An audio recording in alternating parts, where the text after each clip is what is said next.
नाम ततुल्यं श्रीराम नामं वरानने वंशी विभूषितकरा नवनीत डावा पीताम्बरा गुणबिं फलाधरोष्ठा पूर्णेन्दु सुंदर मुखार बिंद नेत्रा कृष्णा परम किमपि तत्त्वम् अहं न जाने। भगवान् अपिता रात्रि शरदेन्दुफुल्लमल्लिका वीक्षरन्तुं मनश्चक्रे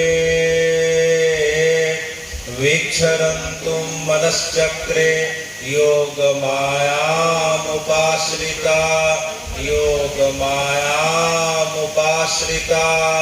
भगवान् अपिता रात्रि।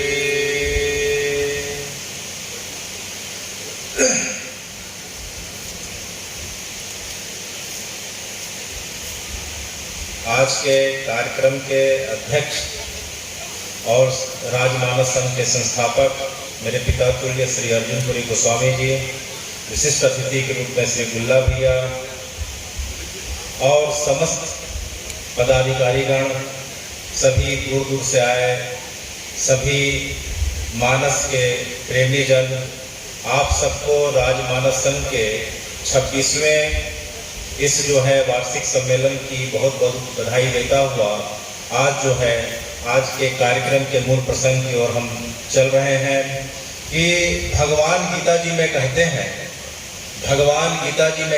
हैं कि बृहत् साम तथा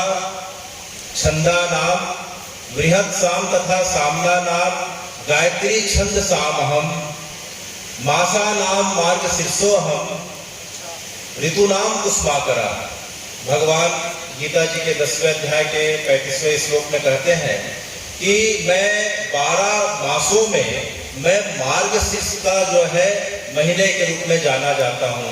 तो जो महीना चल रहा है जिसे हम मार्गशीर्ष या अघन का महीना कहते हैं, तो हे राम जी, इसकी ऐसी क्या विशेषता है कि आपको अत्यंत प्रिय लगती है। और सबसे खास बात हम देख रहे हैं कि इस अघन महीने में जो है राजमानस संघ का यह अद्भुत और सुंदरतम जो है कार्यक्रम देखने को मिल रहा है। तो भगवान कहते हैं कि अघन का महीना जो है मेरा व्यक्तिगत महीना है, और इसमें देखो कितनी अच्छी अच्छी जो है हम घटनाओं को देख रहे हैं कि अगर जो है हम देखते हैं कि इसी महीने में काल भैरव जयंती पड़ने वाली है 12 तारीख को। 25 तारीख को जो है भगवान की विवाह पंचमी राम जानकी का विवाह का जो तिथि आने वाला है वह 25 नवंबर को आने वाला है। एक जो है एकादशी को जो 1 दिसंबर को पड़ने वाली है। उस समय जो है भगवान कुरुक्षेत्र में जो है अर्जुन को गीता जी को उपदेश पूरे जगत को प्रदान करे थे। तो गीता जयंती भी इसी अघन महीने में पड़ रही है। इसके पश्चात भगवान का मत्स्य अवतार भी द्वादशी तिथि को हुआ था, और इसके पश्चात हम देखते हैं तो भगवान दत्तात्रेय की भी जयंती पड़ती है। और अगर हम इतिहास के गहराइयों में जाके देखें तो जो है महर्षि कश्यप ने इसी महीने में जो है काश्मीर में मानव जीवन का इस प्रकार का स्रोत को ढूंढा था और पूरी काश्मीर नगर की स्थापना करी थी। काश्मीर नगर किसी समय में कश्यप की नगरी कश्यप नगर कहलाया करता था, जो अपभ्रंश होते होते काश्मीर हुआ। तो इसी अघन महीने में जो है काश्मीर नगर की जो है स्थापना की संकल्पना जो है महर्षि कश्यप के द्वारा की गई थी। तो यह महीना जो है अघन का महीना बड़ा अद्भुत महीना है। राम जानकी के विवाह से गीता जी का जो जयंती का जो दिन पड़ रहा है, से अनेकों अनेक जो है तिथियों को हम देखते हैं तो हमारा मन प्रसन्न हो जाता है। और गोपियों के द्वारा भी वृंदावन में कार्तिक माह के समय से जो अनुष्ठान किया गया था वह इसी अघन महीने में पूरा हुआ था। और भगवान को उन्होंने जो है पूर्ण करने का जो संकल्प लिया था, इसी अघन महीने में भगवान ने जो है उन गोपियों को जिन्होंने गोपी गीत के माध्यम से भगवान को प्रसन्न किया था, भगवान ने इसी अघन महीना में उन्हें वरदान दिया था कि आने वाले वर्ष में जो है मैं सबको अपने महाराष्ट्र में लेके उस परम आनंद को प्रदान करूंगा। तो हे भगवान, यह अघन का महीना जो है भगवान का निज महीना है। और इसी क्रम में हम देखते हैं कि हे राम जी, आप अयोध्या जी में 500 वर्षों के पश्चात जो है पुनः 2 वर्ष पूर्व जो है अपने बाल स्वरूप में प्रतिष्ठित हुए थे। और इसी मास के जो है 25 तारीख को जब राम जानकी विवाह की तिथि आएगी तो आप जो है ऊपर के प्रथम तल पे आप जो है राम जानकी और अपने चारों भाइयों के साथ और अपने परिकरों के साथ जो है पुनः विराजमान होने वाले हैं। तो हे भगवान, ये आपकी तिथि जो है बड़ी अद्भुत तिथि आ रही है कि जिसमें आप जो है बाल स्वरूप में पहले पधारते हैं अयोध्या जी में। उसके पश्चात जो है आप जो है अयोध्या जी में 11,000 वर्षों तक मंगला शासन करते हैं वाल्मीकि रामायण के हिसाब से। तो आपने जो है अयोध्या जी में जब 11,000 वर्षों का जब मंगला शासन किया, उसी स्वरूप को जो है चित्रांकित करता हुआ आपका जो विग्रह जो प्रकट होने वाला है हम सबके सम्मुख जो है वह इसी महीने 25 तारीख को हमारे यशस्वी प्रधानमंत्री जी के माध्यम से पुनः जो है प्रतिष्ठित होने वाला है, जिसमें हम सब भारतवंशियों को और सब सनातनियों को हम बधाई देते हैं। तो हे राम जी, आपने अयोध्या जी में 11,000 वर्ष तक मंगला शासन किया। एक बार जो है आप मंगला शासन करते हुए शाम के समय अपने दरबार में बैठे हुए थे। आपके चरणों में भरतलाल जी, लक्ष्मण, शत्रुघ्न जी, विभीषण, अंगद जी, हनुमान जी सब बैठे हुए थे। तो हनुमान जी ने आपसे प्रश्न पूछा कि हे राम जी, हमें एक प्रश्न जानना है कि आपने अयोध्या जी में एक बार लक्ष्मण जी को कहा था। तो राम जी ने पूछा कि मैंने क्या कहा था लक्ष्मण? तो हनुमान जी ने याद दिलाया कि लक्ष्मण जी को आपने कहा था कि यद्यपि स्वर्णमय लंका तथापि मान आरोचते लक्ष्मण। यद्यपि स्वर्णमय लंका तथापि मान आरोचते लक्ष्मण। क्यों? क्योंकि जननी जन्मभूमिश्च स्वर्गात् अपि गर्यसि। कि भले ही लंका जो है सोने की बनी हो, अमूल्य आभूषण रत्न जो है मणियों से ढकी हो, लेकिन हे लक्ष्मण, मुझे अपनी जन्मभूमि अयोध्या से अच्छी जो है इस संसार में कोई अच्छी जगह नहीं लगती। मुझे तत्काल अयोध्या ले चलो। मुझे अयोध्या की बहुत याद आ रही है, मुझे सरयू की बहुत याद आ रही है। तो हे राम जी, अब जो है आप लंका विजय करके आ चुके हैं, तो बताइए कि जो है ये अयोध्या का अर्थ क्या होता है? इस अयोध्या का प्राकट्य कब हुआ? इस अयोध्या को किसने प्रकट किया?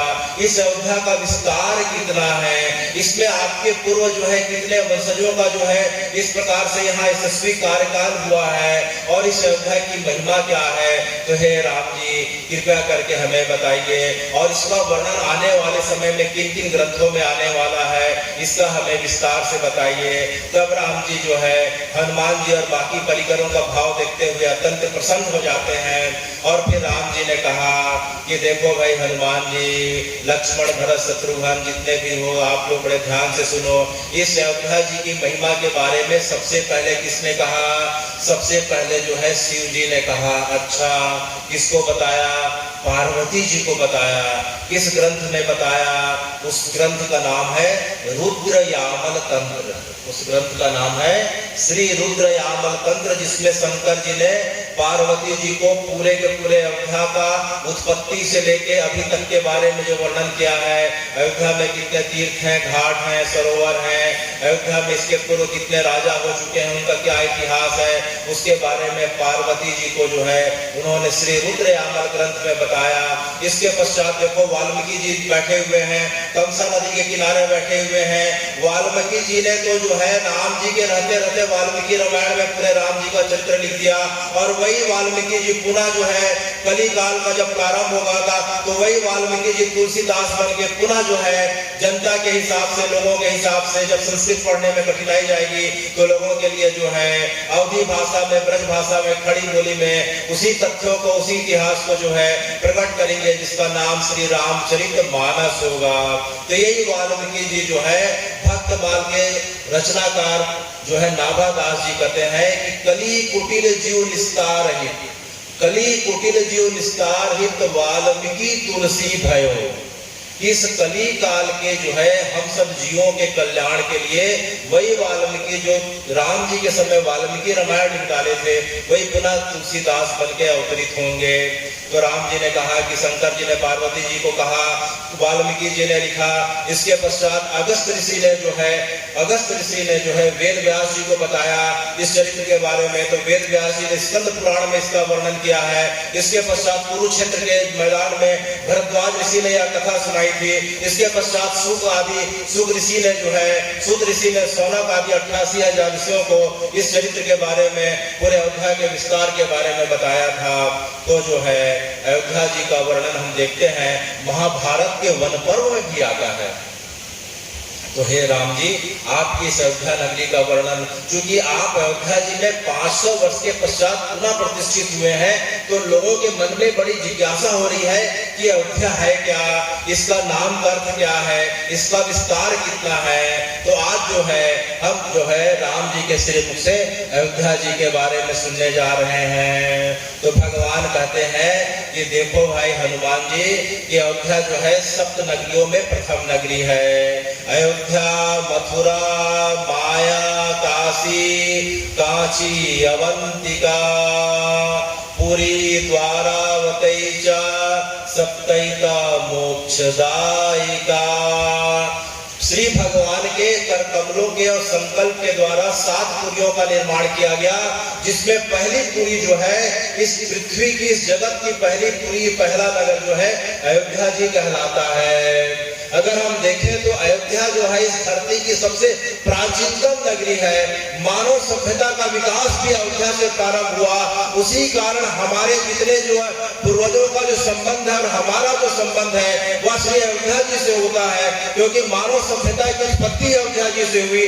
इसलिए हमारे जो है हमारा मूल स्थान श्री अयोध्या जी है। प्रत्येक वर्ण व्यवस्था से संबंधित जितने भी लोग हैं, भले ही किसी जात पंथ संप्रदाय के हो, भले ही कहीं भी रहते हो, लेकिन उनका मूल स्थान श्री अयोध्या है और उनके मूल देवता वो राम जानकी ही है। इसके बारे में कोई भ्रम नहीं होना चाहिए, क्योंकि सृष्टि की उत्पत्ति का क्रम ही जो है श्री अयोध्या जी से प्रारंभ हुआ। इसका प्रमाण भगवान ने जो है, जब स्वयंभू मनु को भगवान ने जो है ब्रह्मा जी को कमलनाथ से उत्पन्न किया, फिर ब्रह्मा जी को आदेश दिया कि तुम जो है सृष्टि का विस्तार करो।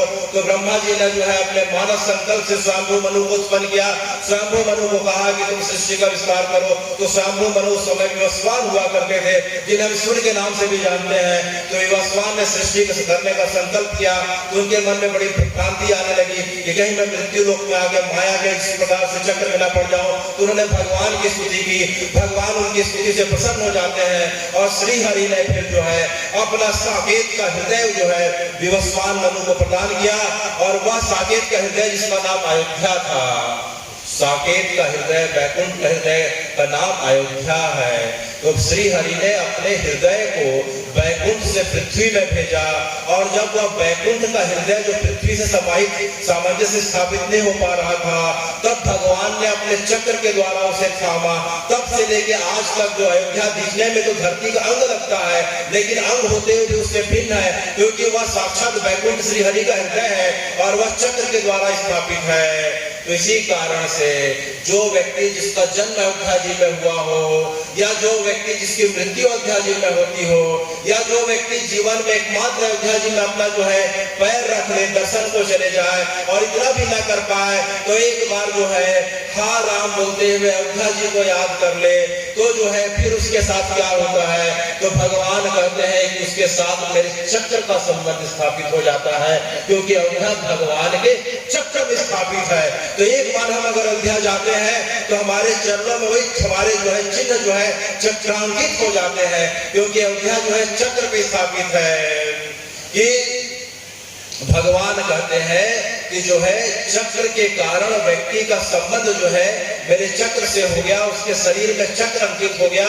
तो चक्र अंकित होने का परिणाम क्या हुआ कि जो है हमें जन्म मरण के चक्र से मुक्ति मिल गई। तो भगवान कहते हैं कि जिस व्यक्ति को जो है इस संसार चक्र से, जन्म मरण के चक्र से मुक्ति पाना हो, तो उसे भगवान के चक्कर में पड़ना चाहिए, अर्थात अयोध्या जी के नाम की शरण, उस तीर्थ स्थान के दर्शन का सौभाग्य उसे प्राप्त होना चाहिए, सरयू जी में अवगाहन का उसे जो है लाभ मिलना चाहिए। इन सब के बाद होगा क्या कि उसे भगवान के चक्र का, भगवान के धाम का सानिध्य मिल जाएगा और वह भगवान के परम धाम नाम का अधिकारी हो जाएगा।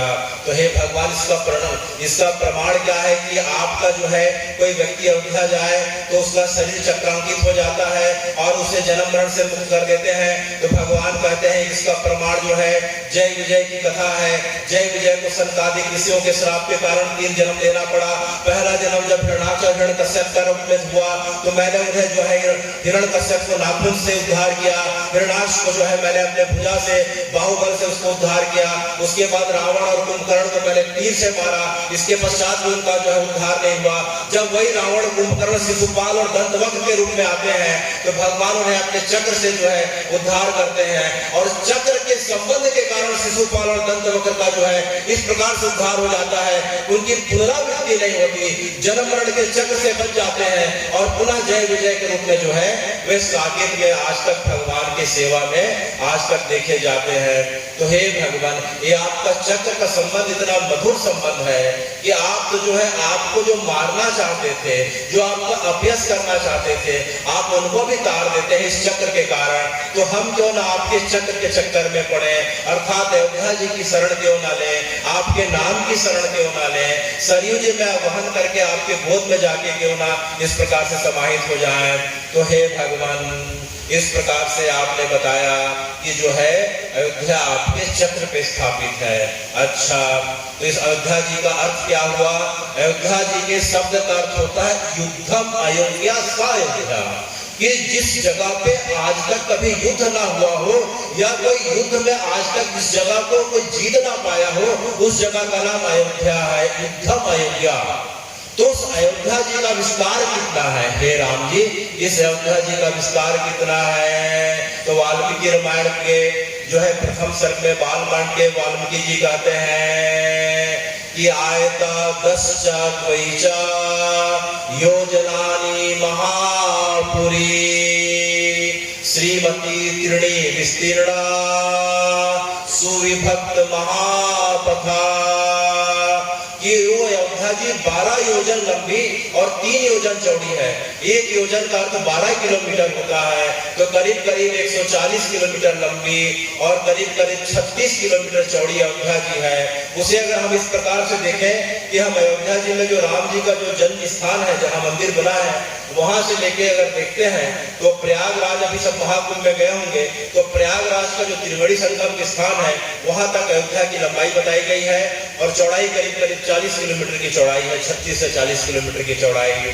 अच्छा, तो हे भगवान, इसमें जो अंदर का जो 2 योजन का जो है, जो 2 योजन का क्षेत्र है, शुरुआत का जो 2 योजन का क्षेत्र है, सद्वैचा योजने भूया सत्य नामा प्रकाशते अस्याम दशरथो राजा वसन जगत पालयात्। कि इस जो है 13 योजन लंबी, जो 12 योजन लंबी अयोध्या में जो शुरुआत का जो 2 योजन का क्षेत्र है, अर्थात करीब करीब 25 किलोमीटर का जो क्षेत्र है, उस क्षेत्र को जो है संसार से अछूता माना जाता है और उस जगह पे जो है तब से लेकर आज तक केवल सत्य का प्रकाश हुआ है और उस जगह पे जो है दशरथ जी ने अपनी प्रजा को जो है पुत्रवत जो है इस प्रकार से पालन किया है। तो यह अंदर की 2 योजन की जगह पे कभी भी शत्रुओं का इस प्रकार से आक्रमण ना हो पाया, कलिकाल के विक्षेप को छोड़ के यह जगह आज तक जो है राम जी के बाद भी जो है इस प्रकार से जो है यह जगह अबाधित रही। तो सद्वैचा योजने भूया सत्य नामा प्रकाश थे, और राम जी ने अपने जो है मर्यादाओं को धारण करते हुए इस जगह में जो है सत्य का प्रकाश किया और वह प्रकाश आज भी हम सबको प्रकाशित कर रहा है। किसके माध्यम से? इस रामचरितमानस के माध्यम से, आप सब मानस के प्रेमियों के माध्यम से। जब राम जी की कथा सबके हृदय में जाती है कान के माध्यम से, तो सबका हृदय में जो है राम जी के चरित्र का प्रकाश होता है, तो हृदय निर्मल होते जाता है। तो हे राम जी, इस प्रकार से आपने अयोध्या जी के बारे में बताया। तो अयोध्या में जो है, अयोध्या शब्द में जो है 3 अक्षर है, अयोधा, अयोधा। तो स्कंद पुराण में जो है वेद व्यास जी बताते हैं कि जो है आ का अक्षर होता है अया, अकारो ब्रह्म प्रोक्तम यकारो विष्णु रुच्यते थकारो शिव शिव रूपश्च अयोध्या नाम राजते, कि आ का अर्थ होता है ब्रह्मा, और जो है यो का अर्थ होता है विष्णु, और धा का अर्थ होता है जो है श्री शिव अर्थात महादेव। तो अयोध्या में जो है इस शब्द का अर्थ हुआ कि जिस जगह पे ब्रह्मा विष्णु महेश, उस अयोध्या की जो है धूलि को अपने माथे पे लगाते हुए केवल राम राम रटते हुए जीवों को तारते रहते हैं, वह जगह अयोध्या है। जिस जगह की रक्षा जो है और पालन पोषण ब्रह्मा विष्णु महेश करते हैं, वह जगह अयोध्या है। तो यह अयोध्या कोई साधारण जगह नहीं, समस्त सृष्टि के समस्त जो है ब्रह्मा विष्णु महेश का निरंतर वास होता है। उनके द्वारा जो है अयोध्या जो है रक्षित पालित और पोषित होती है। तो हे भगवान, हमने सुना कि जो है अयोध्या जी का विस्तार जो है सबसे पहले विवस्वान मनु के द्वारा किया गया, विवस्वान मनु के द्वारा वैवस्व मनु के द्वारा किया गया, वैवस्व के द्वारा इक्ष्वाकु आए, इक्ष्वाकु के बाद कुक्षी आए, विकुक्षी आए, बाण आए, अरण आए, पृथु आए, शंकु आए, बुधमार आए। इस प्रकार से परंपरा बढ़ते गए, नहुस आए, आदि आए, अनेकों अनेक परंपरा बढ़ते गए। फिर अज आए, दशरथ आए, राम आए, उसके बाद उनकी परंपरा कुछ से होते आए। तो हे राम जी, आप अपनी परंपरा के 61वें कुल में आते हैं। राम जी के पहले जो है 60 जो है अयोध्या के चक्रवर्ती सम्राट हो चुके थे। राम जी अपने कुल में 61वें नंबर पे आते हैं। राम जी के पश्चात अयोध्या जी का अनेकों अनेक रूप से विस्तार हुआ। तो जो है अयोध्या जी की सबसे जो अच्छी बात जो है राम जी कहते हैं, उत्तरकांड में राम जी कहते हैं कि यद्यपि सब अवध बखानी, वेद पुराण विदित सब जानी, अवधपुरी संप्री नहीं कोई, यह प्रसंग जान ही कोई कोई। कि जितने भी लोग हैं यह बताते हैं कि मुझे वैकुंठ अच्छा लगता है हे लक्ष्मण, लेकिन मैं तुम्हें हृदय की बात बताता हूँ कि मुझे अवधपुरी से कोई अच्छा नहीं लगता, क्योंकि ये तो साक्षात मेरा वैकुंठ का हृदय है। अयोध्या तो वैकुंठ का हृदय है। इसलिए साधु संतों की दृष्टि में, भक्तों की दृष्टि में ऐसा माना जाता है कि राम जी तो वैकुंठ में रहते हैं, लेकिन राम जी खुद कहते हैं कि मुझे जो है वैकुंठ से जो है अच्छा जो है अयोध्या जी की भूमि लगती है। अच्छा राम जी, तो आप ये बताइए कि आपके इस परंपरा में जो है कितने राजा हुए, तो कुछ आपके पूर्ववर्ती जो है राजाओं का इतिहास हमें बताइए। तो वाल्मीकि जी वाल्मीकि रामायण में जो है लौकुश के माध्यम से बताते हैं, ज्यादा नहीं 2 या 3 जो है चक्रवर्ती राजाओं के बारे में बताते हैं। कि पहले राजा का नाम बताते हैं कि सगरो नाम राजा सागरो एन खानिता, कि जो है राम जी के कुल में, इक्ष्वाकु कुल में, सूर्यवंश में जो है एक सगर नाम के राजा हुए। सगर नाम के राजा हुए और जो है पृथ्वी जो 7 द्वीपों और 7 समुद्र से घिरी हुई थी, 7 समुद्रों पे उनका आधिपत्य था। उनके 60,000 पुत्र थे और जो है उनके द्वारा जो है सागर का खनन किया गया। इसका अर्थ अगर शाब्दिक दृष्टि से देखें कि 7 द्वीपों और 7 समुद्रों से घिरी पृथ्वी के जो है वह पूरे के पूरे जो है वे अधिकारी हुआ करते थे।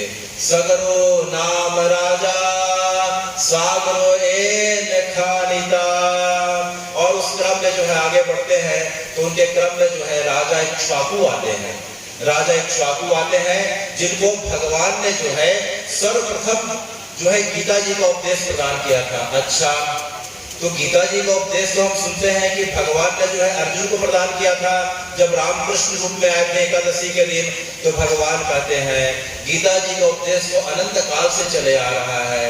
जब सतयुग के समय जो है मैंने गीता जी का उपदेश जो है सबसे पहले विवस्वान को दिया।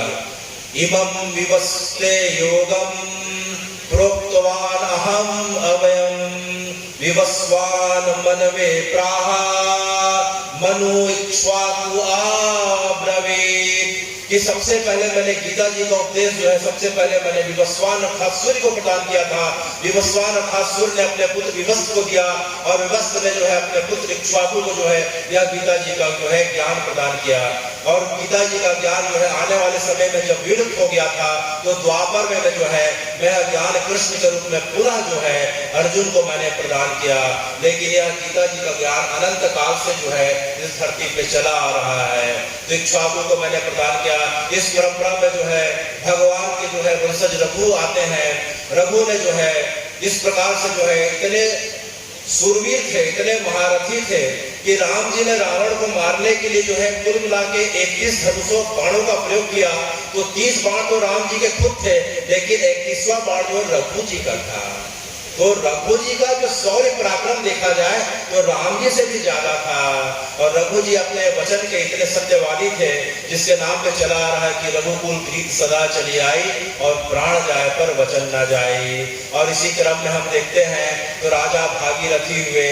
राजा भागीरथी ने गंगा जी को हिमालय से धरती पे प्रकट किया, वे राजा भागीरथी हैं। तो इस प्रकार से अनेकों अनेक जो है राम जी के कुल में राजा हुए हैं, जिनके यश की, शौर्य की, पराक्रम की, सत्यवादिता की, परोपकारिता की गणना करना संभव है। तो हे राम जी, अयोध्या जी के जो है आकार कैसा है? अभी हमने विस्तार सुना कि जो है 12 योजन लंबी और 3 योजन चौड़ी है। तो अयोध्या जी का आकार कैसा है? अयोध्या जी का आकार मछली के आकार का है। किसके आकार का है? मछली के आकार का है। जिस प्रकार से हम वृंदावन जाते हैं तो गिरिराज जी जो है मोर के आकार के हैं, तो हमारी अयोध्या जी मछली के आकार की है।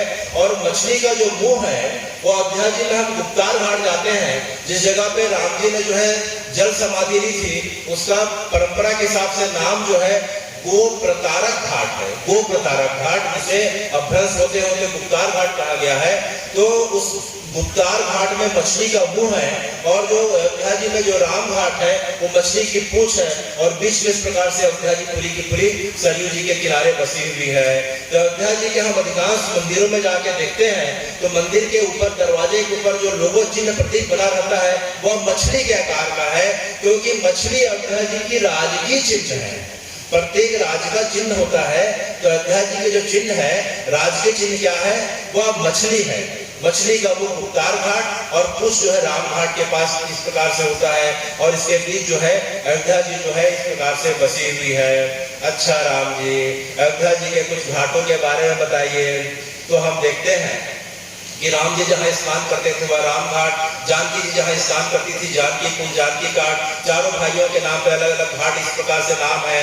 वहाँ जो है लोबिस ऋषि का घाट है, जिसे पाप और ऋण मोचन तीर्थ के नाम से जाना जाता है। और सबसे पहले जब अयोध्या जी जब बनी थी तो सबसे पहले ब्रह्मा जी ने जाके जो है सबसे पहले जाके अयोध्या जी का भ्रमण किया था।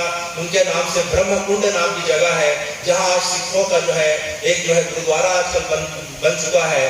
सबसे पहले गुरु नानक साहब भी गए थे, उनके 9वें और 10वें गुरु भी गए थे। तो गुरुद्वारा ब्रह्मकुंड साहिब भी है, और उस जगह पे ब्रह्मा जी ने तपस्या करी थी और जो है सरयू जी का इस प्रकार से दर्शन किया था, अयोध्या जी का दर्शन किया था। तो अनेकों अनेक घाट है, उसमें घाट जो है एक बिलवहरी घाट है। बिलवहरी घाट की विशेषता यह है कि इस जगह पे दशरथ जी का जब शरीर छूटा था तो दशरथ जी के शरीर की जो अंतिम क्रिया दशगात्र 13वीं इसी जगह पे भरत जी के द्वारा की गई थी। भरत के लिए दशगात्र विधाना।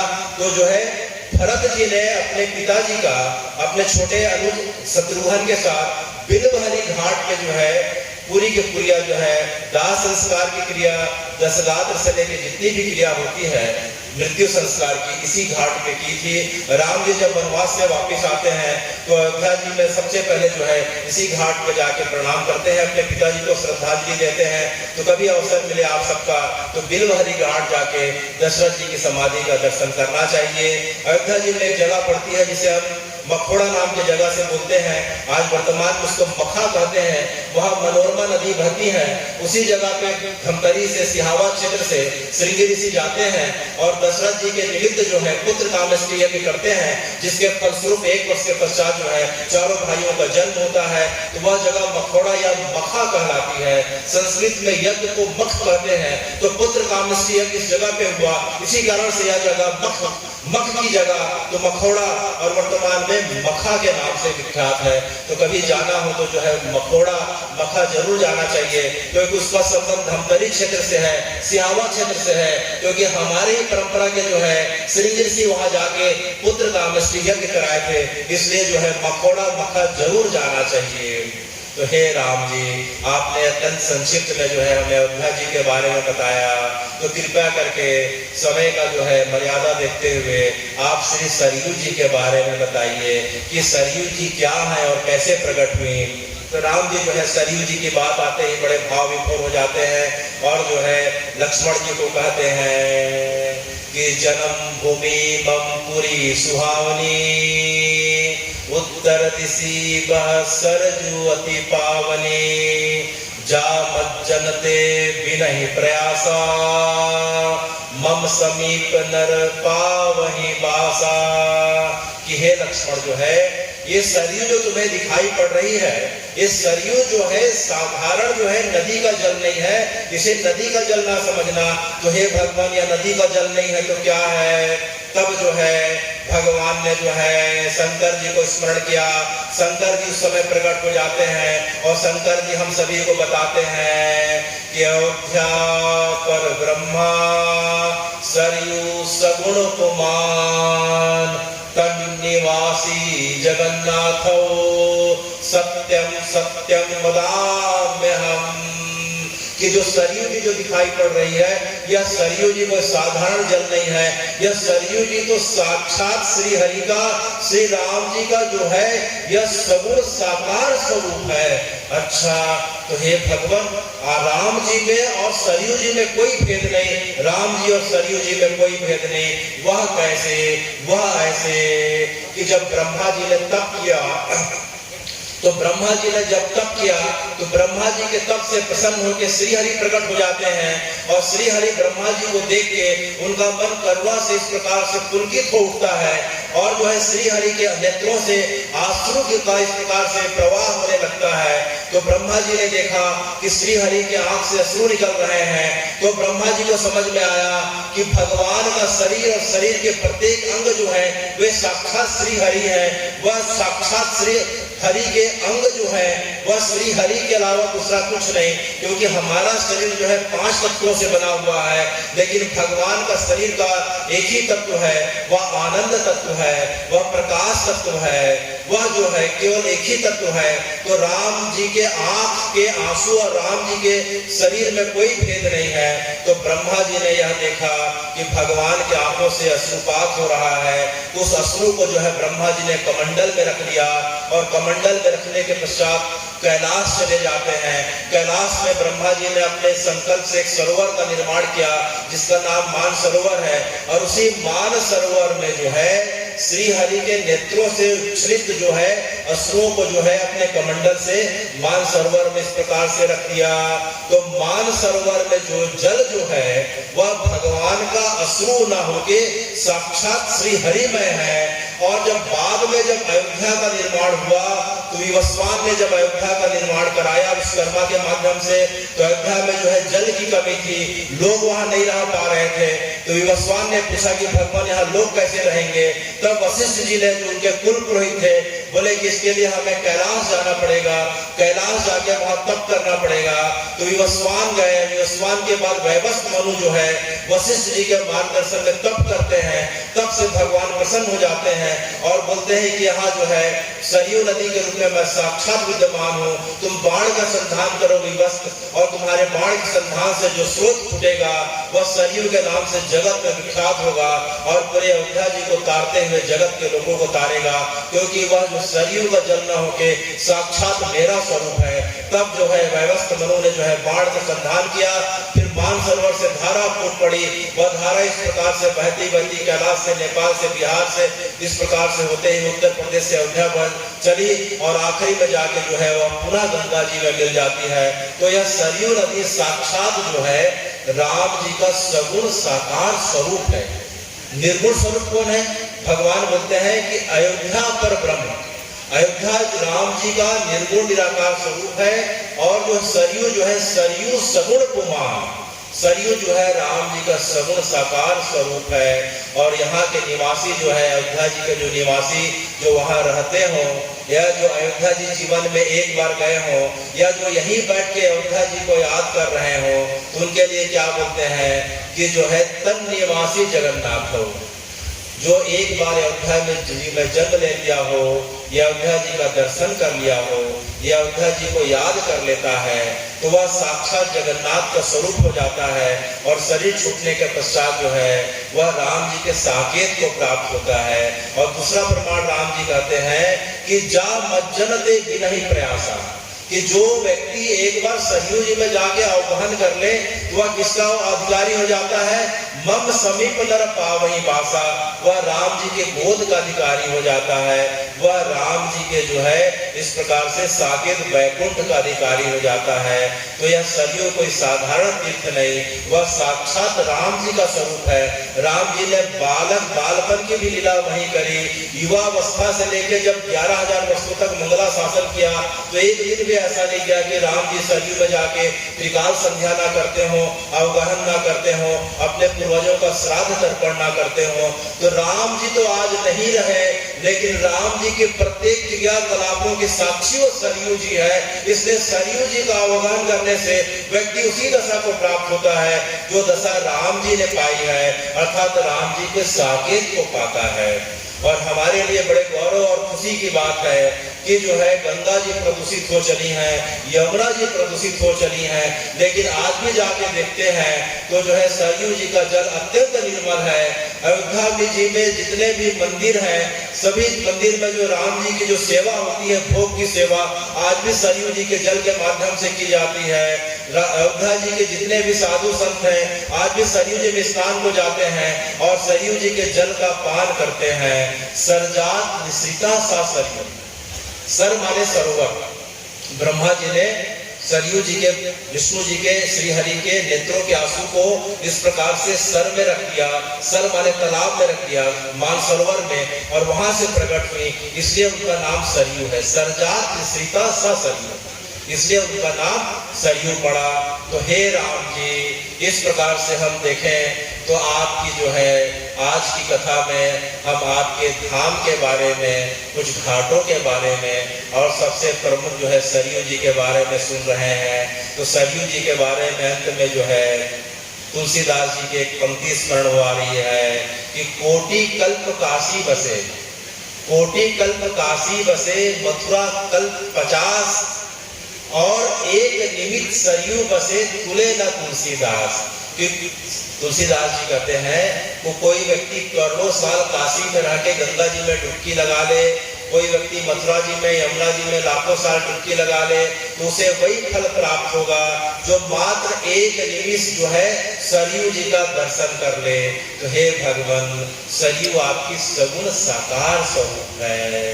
तो आज की कथा की मर्यादा को देखते हुए हे भगवान, आप सभी ने इस प्रकार से राम कथा आप सबके बीच कहने का अवसर दिया, इसके लिए मैं आपका बड़ा हृदय से आभारी हूँ। और जो है इस कार्यक्रम के समस्त संरक्षणगण श्री खूबलाल साहू जी, श्री सियाराम साहू जी, श्री पुराणिक राम साहू जी, श्री कोदू राम चंद्राकर जी, श्रीमती खिलेश्वरी किरण जी, श्रीमती श्यामा साहू जी, श्री डोमार सिंह दादरा जी, श्री शिवदयाल साहू जी, श्री भूषण चंद्राकर जी, श्री दानी राम साहू जी, श्री देवांगन जी से लेकर दुष्यंत पटेल जी, पुराण भोसले जी से लेकर जितने भी आप सभी मानस प्रेमी जन हैं, आप सबको मैं हृदय से धन्यवाद ज्ञापित करता हूं। और इस जो है मानस की रघुपति संदेश पत्रिका के जो है आने वाले समय में उज्जवल प्रसार जिसके माध्यम से भक्ति बढ़े, इसकी मैं भगवान से कामना करता हुआ अपनी वाणी को विराम देता हूँ।